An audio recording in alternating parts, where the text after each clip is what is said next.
Who was James A. Garfield other than America's 20th president?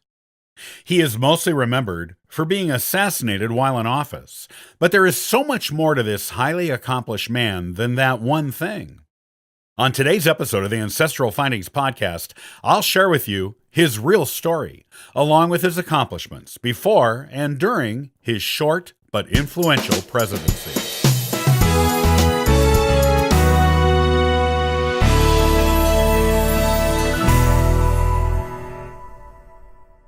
James Abram Garfield was the 20th President of the United States, serving from March 4th, 1881 to September 19th, 1881. He is primarily remembered for being assassinated while in office, but Garfield was so much more than a historical footnote or a bit of presidential trivia. He had impressive accomplishments before and during his brief presidency. Here is the story of the man behind the notation in the history books. The youngest of 5 children born to Abram Garfield and Eliza Ballou, Garfield spent his childhood years in a log cabin, much like Abraham Lincoln, only Garfield's cabin was in Orange Township, now Moreland Hills, Ohio. Abram Garfield was from Worcester, New York, and followed his childhood sweetheart, Mehatable Ballou, to Ohio when her family moved there. He intended to marry her, but found her already married upon his arrival. Instead, Abram Garfield married Mehatable's sister, Eliza. Both Ballou sisters were born in New Hampshire. Abram Garfield set up farming on the land where the little log cabin sat, with Eliza by his side. An older son, also named James, died as a baby, and the James who would become president was named after his older brother he never knew. Abram died in 1834 when James was only 3 years old, and he and his mother and older siblings lived in poverty in that cabin for some time. Eliza Ballou Garfield was a strong-willed woman, however, and she worked hard to give her children whatever she was able. Eventually, Eliza remarried in 1842 to Warren Belden, but he proved an unsuitable husband to her and stepfather to her children. She took her children and left him, and was granted an almost unheard of for the time divorce from him in 1850. James Garfield obviously never cared for his stepfather, because when Belden died in 1880, James noted it in his diary with a tone of satisfaction. Because of his poverty and the fact he had no father, as Eliza left Belden long before the divorce was actually granted, James Garfield was often teased by his fellow students and the other local boys in town.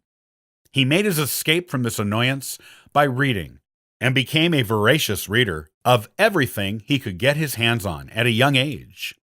He also took the first opportunity to leave town, going to Cleveland at age 16 in 1847 to look for work on the ships that sailed the Great Lakes.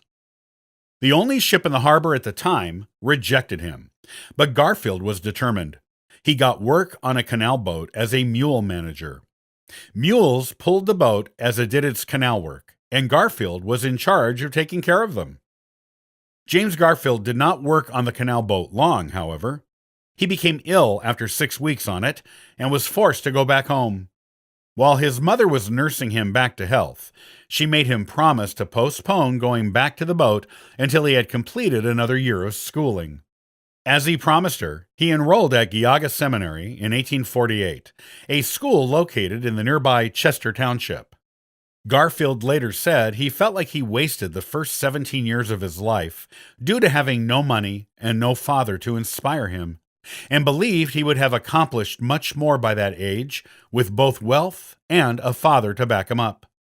But he did finally find the inspiration he'd been searching for without knowing it when he enrolled in the school. He became an exemplary student and excelled particularly at languages and public speaking. He worked his way through school by going from town to town as a teacher, which he disliked. He eventually found a permanent place teaching at Hiram College in Ohio and was allowed to teach while being a student there. While at Hiram, he re-encountered a young woman he'd met at Geauga, Lucretia Randolph. She had also enrolled at Hiram, and James tutored her in Greek. He already was attracted to her from her previous school, and their courtship began in earnest at Hiram. Garfield finally enrolled at Williams College in Williamstown, Massachusetts, and was admitted as a third-year student due to his previous work at other schools. He graduated as salutatorian in 1856, then returned to Ohio to teach at Hiram as a full-time teacher. He was made the president of the college the next year. He didn't believe a career in education would allow him to reach his full potential or fulfill his interests, however. He married Lucretia Randolph in 1858 and eventually had 7 children with her, 5 of whom survived childhood. Almost immediately after his wedding, he began studying law at Hiram and was admitted to the bar in 1861. He was well known in the correct circles of society at this point, and the local Republican Party invited him to enter politics and was elected to his local Senate seat. Garfield's brand new political career was interrupted by the Civil War. He had become involved in the abolitionist cause and enlisted in the Union Army without hesitation, even though he had no military experience. He was made a major general and fought with his regiment at the battles of Middle Creek, Shiloh, and Chickamauga. He was elected to Congress to represent Ohio's 19th District in 1862. During the war, he gained a reputation as a skilled public speaker who supported a hard line against the South during Reconstruction, though he eventually changed his views to a more moderate approach to enforcing civil rights for the freed slaves of the former Confederacy. Garfield became a president quite by accident. He went to the 1880 Republican National Convention as campaign manager for John Sherman, who was then the U.S. Secretary of the Treasury. Garfield even gave a campaign speech for Sherman. However, Sherman and his rivals, who included Ulysses S. Grant, did not secure enough votes to be nominated for their party's candidate.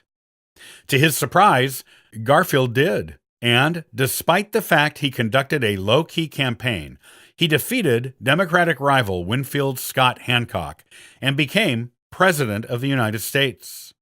Though his time in office was not long, he accomplished much, including enforcing presidential authority over the traditional courtesy given to the Senate in making executive appointments, increasing America's naval power, and cleaning up the corruption in the post office.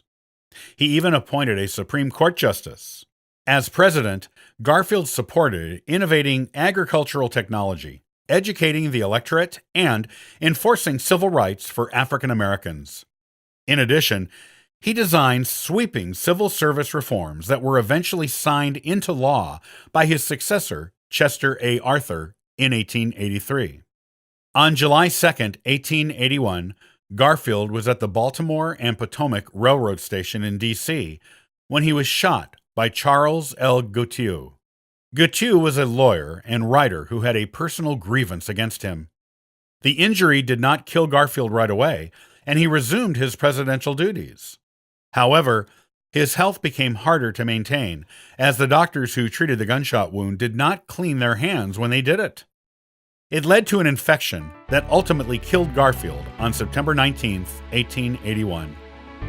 While Garfield is little remembered by historians for anything other than being assassinated while president due to the short nature of his presidency, it is clear his accomplishments were many, and he deserves to be remembered as a great man in American history.